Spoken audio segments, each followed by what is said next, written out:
un peu de tout ce matin, hein? Oui, bonjour William, bonjour à tous. Ce matin, je me suis retrouvé empêtré dans une presse qui tire à U et à dia.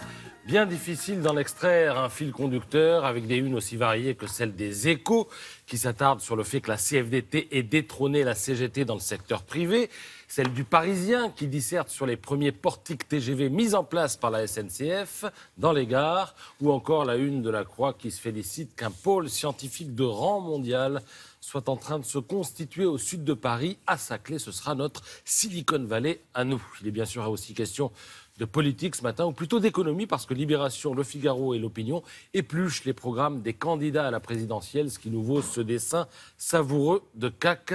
On est censé présenter un budget franc et sincère, disent de concert Macron et Fillon à Marine Le Pen, qui rétorque que je ne sais pas s'il est sincère, mais il est en franc, le budget.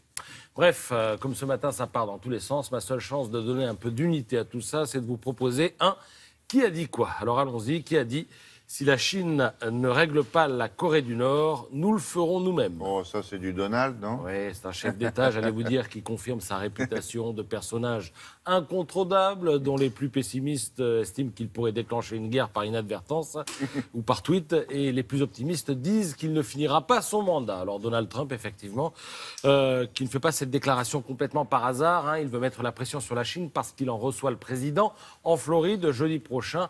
Il a parlé de rencontres très difficiles et les États-Unis estiment en effet que les Chinois sont les seuls à pouvoir influer sur la Corée du Nord dans sa course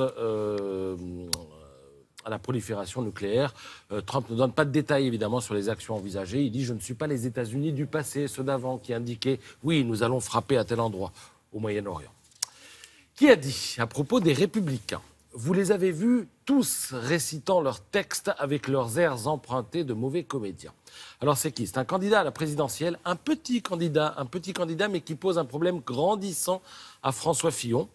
Il en est question ce matin dans l'Opinion. Il chasse un petit peu sur les mêmes terres que Fillon et il se voit carrément au second tour. Là, il va peut-être un petit peu loin, c'est Nicolas Dupont-Aignan, exactement.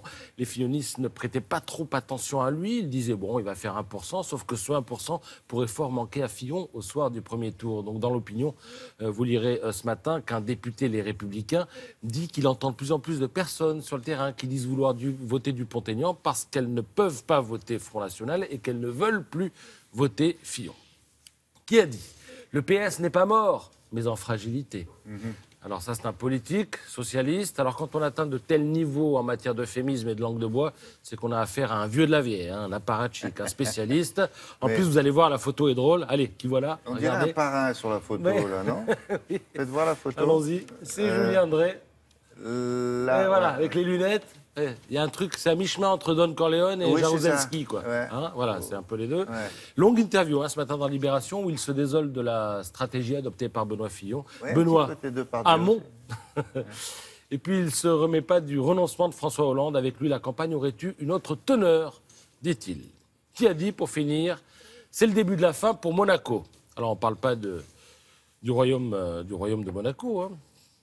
De la principauté, mais on parle de foot, évidemment. Un commentateur sportif, non? Non, oui, enfin, un ancien joueur. Non, alors voilà, c'est une icône du foot français, Un mais ancien... une icône des bandes touches. Pas joueur, plutôt entraîneur. Du côté de la Bourgogne. Ah oui, d'accord. Guy Roux. Guy, voilà, oui, c'est Guy Roux qui s'exprime aussi dans le Parisien ce matin.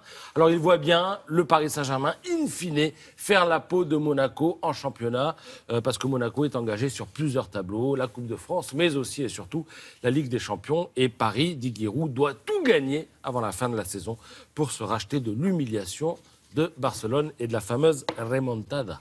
Ouais, merci beaucoup. À tout à l'heure.